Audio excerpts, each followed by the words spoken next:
En liewe vriende, ons tema is vrolikheid wen altyd.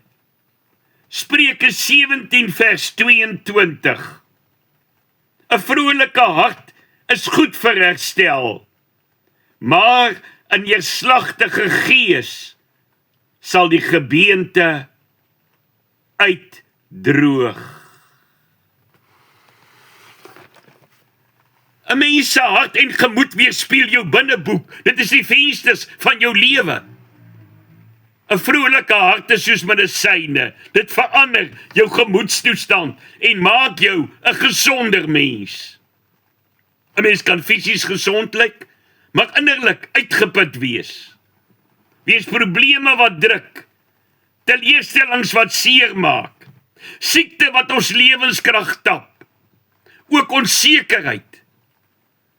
Dit steel ons vreugde. Soos droë bene geen lewe of krag het nie, so steel 'n neerslagtige gees jou energie, jou hoop en jou vreugde. Ons mag maar ons hart se emosies wys. Vergewe jouself dat jy soms 'n skilpad mentaliteit het. Wegkruip in jou dop, wees die angel wat jou steek en die storm wat woed. Steek vandag jou kop in geloof uit en begin loop, al is dit skilpad stadig.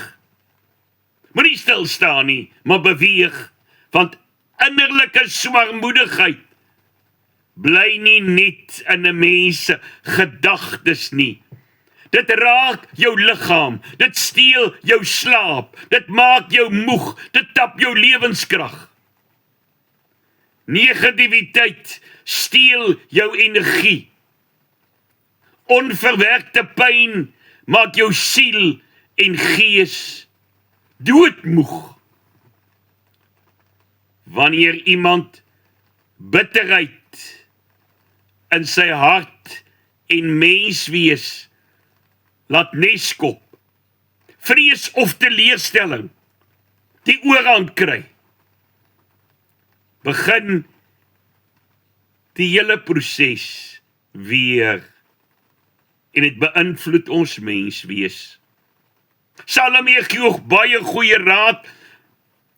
Bewaak jou hart meer as alles wat bewaar moet word, want daaruit ontspring die lewe. Spreuke 4 vers 23. 'n Vrolike hart is nie oppervlakkige vrolikheid nie. Ons praat van 'n diep vreugde wat geworstel is in God. Baie keer soek en vind ons tydelike vreugdes in geld, in sukses, by mense en ons besittings. Maar dit hou nie. Ware vreugde kom wanneer ons naby God leef.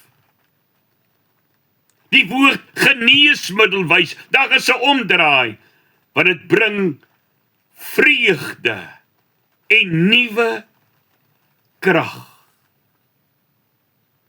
Droë bene is nie te droog vir God nie.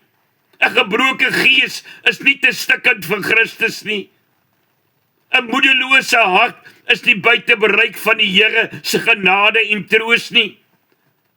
Want waar God se Heilige Gees waai, begin droë bene weer leef.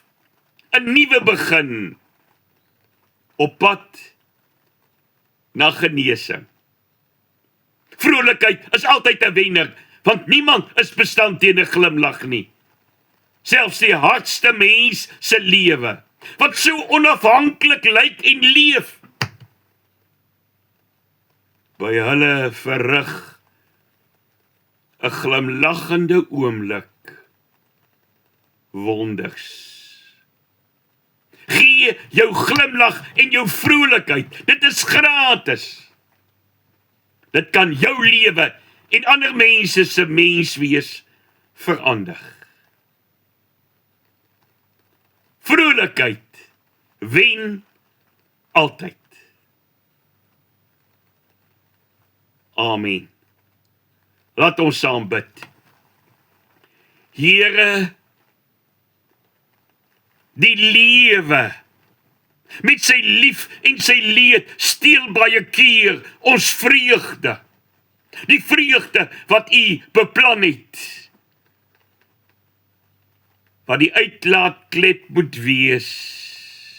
Die geneesmiddel vir ons mens wees. Help ons om die glimlag te gee, te wys, want ons weet, U help ons om te besef, niemand het 'n glimlag nodiger as die wat nie kan gee nie. Hou ons hand. Ons vreugde is in U. In Jesus se naam. Amen. Die Here seën julle op 'n wonderlike manier. Amen.